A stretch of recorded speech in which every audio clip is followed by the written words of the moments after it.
May 22nd, 2026. This is our way of handling the day's Democracy Now! Stories. We go beyond the headline. We hold on to the facts that actually carry the weight of the story, then pull out the deeper lesson about power, institutions, and daily life. Story 1. House Republican leaders called off a vote on an Iran war powers resolution that would have limited President Trump's ability to continue military action against Iran without congressional authorization.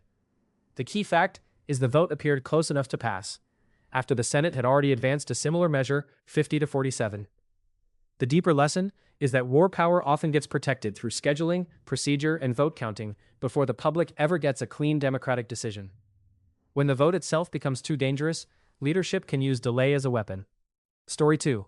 The U.S. indictment of 94-year-old former Cuban President Raul Castro moved from legal theater into geopolitical pressure.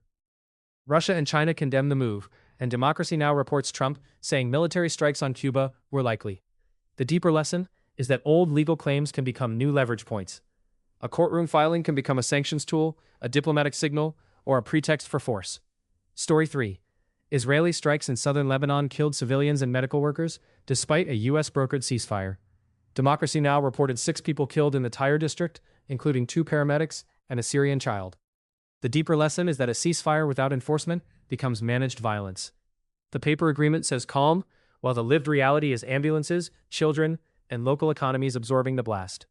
Story 4. Israel deported more than 400 global Sumud flotilla activists after intercepting their Gaza-bound aid mission in international waters. The activists arrived in Istanbul with allegations of beatings, tasers, sexual assaults, fractured ribs, and abuse in custody. Video of Israeli National Security Minister Itamar Ben-Gvir taunting handcuffed activists drew international backlash. The deeper lesson is that blockade power reaches far beyond the shoreline. It works through boats, ports, detention systems, deportation flights, and public humiliation. Story 5. Hundreds of Greenlanders protested the opening of a new U.S. consulate in Nuuk after Trump's special envoy, Louisiana Governor Jeff Landry, visited the island. The protest came against the backdrop of Trump's threats to annex Greenland and growing U.S. interest in the island's military position and mineral wealth. The deeper lesson is that territory becomes strategic before the people living there are treated as politically real. Geography turns into leverage, and communities have to fight to remain subjects rather than assets. Senate Republicans left Washington without voting on a $72 billion funding package for ICE and Border Patrol, while Trump's Justice Department faced backlash over a nearly $1.8 billion fund to compensate MAGA allies prosecuted by the Justice Department. The core fact is that officials would not rule out payments to January 6 rioters, including people who assaulted police, and Senator Tom Tillis called the idea stupid on stilts. The deeper lesson is that state power shows its priorities through reimbursement. Some people are punished through process, while others are converted into claimants for public money. Story 7. In Tucson, advocates demanded the release of DACA recipient Carla Toledo after federal immigration agents detained her at home. Democracy Now! Reports that agents forced their way into Toledo's house without showing a warrant. Toledo has lived in the United States since she was 1 year old and had DACA protection. The deeper lesson is that legal status can become conditional in practice when enforcement power moves faster than review. The paperwork may say protection, but the door, the warrant, and the custody transfer decide what protection feels like. Story 8. In Oregon, body camera footage showed immigration agents stopping farm workers, smashing van windows, and using facial recognition technology during arrests. The footage was disclosed through a class action lawsuit over violent tactics and racial profiling. The deeper lesson is that surveillance turns ordinary movement into exposure. A van ride to work can become a data event, and once identity systems enter the street, labor, race, and immigration status get fused into one enforcement pipeline. Story 9. At the Desert View Annex ICE detention facility in Adelanto, California, at least 20 immigrants reportedly began a hunger strike over unsafe water, medical neglect, reduced food portions, and commissary prices. The facility is run by Geo Group, and advocates say 4 immigrants have died there since September. The deeper lesson is that detention is also a business model. When food, water, medical care, and basic dignity become pressure points, captivity becomes a marketplace built around dependency. Story 10.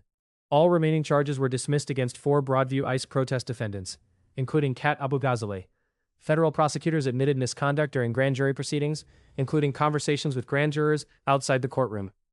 The deeper lesson is that process can become punishment even when the case collapses.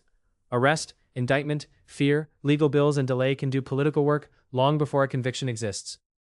Story 11. Colorado Democrats censured Governor Jared Polis after he commuted the prison sentence of Tina Peters, the former Mesa County clerk convicted in an election system breach case. Peters had received a 9-year sentence after conspiring with Trump allies to breach voting systems in 2021, while trying to support claims of a rigged 2020 election. The deeper lesson is that election security depends on deterrence. Once tampering becomes negotiable after political pressure, the system teaches future actors that the real contest happens after conviction. Story 12. The DNC released its long-awaited 192-page autopsy of the failed 2024 presidential campaign. Critics attacked the report for omitting Biden's decision to seek re-election, Kamala Harris's path to the nomination without competitive primaries, and the Biden administration's support for Israel. Graham Plattner noted that the words Gaza and genocide appeared 0 times. The deeper lesson is that institutions often study failure while protecting the decisions that produced it. An autopsy that avoids the wound becomes reputation management. Story 13. More than 2,000 people gathered in San Diego to mourn Amin Abdullah, Mansour Kaziha, and Nadir Awad, the 3 men killed in the attack on the Islamic Center of San Diego. They were remembered as heroes because they tried to stop the attackers after gunfire broke out at the mosque. One suspect, Caleb Vasquez, had reportedly drawn police attention more than a year earlier for behavior involving Nazi and mass shooter idolization. The deeper lesson is that public safety often rests first on ordinary people in the room, before institutions arrive. The failure begins upstream, with radicalization, weapons access, missed warnings, and hate moving through networks until one building has to absorb it. Story 14. Tennessee called off the execution of Tony Carruthers after prison officials could not find a vein to administer lethal injection drugs. Governor Bill Lee issued a 1-year reprieve after the failed procedure, while Carruthers has continued to claim innocence and seek a new trial. The deeper lesson is that the death penalty depends on a fantasy of clean state violence.